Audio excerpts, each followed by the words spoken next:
Who told women that adventure has an expiration date? I still hear that all the time. Women in their 60s, 70s, and 80s say to me, I never thought I could travel again.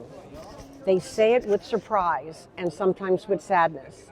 They say it with disbelief that they were even considering it. They assume that age ended that chapter.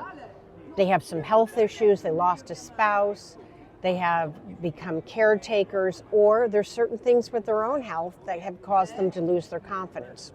They've gotten used to staying at home, they stopped imagining new things for themselves, and then they come on a trip. And once they come, many realize the desire to live did not disappear. It was only dormant.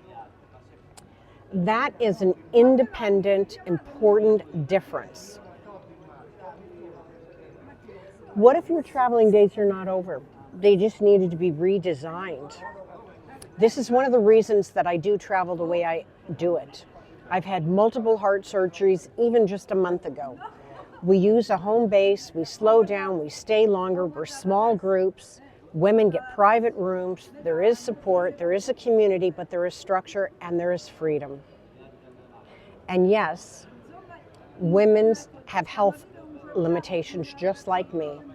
Life does not always give us perfect bodies or unlimited energy, but many women still do far more than they assume they can do if you travel wisely and honestly.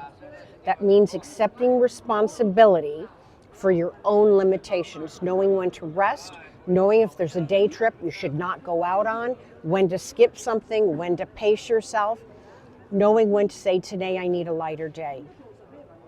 They don't have to prove anything to anyone else. If they're willing to assess their situation honestly and maturely, mature travel is not about pretending to be 30. It is about traveling wisely as the woman you now are.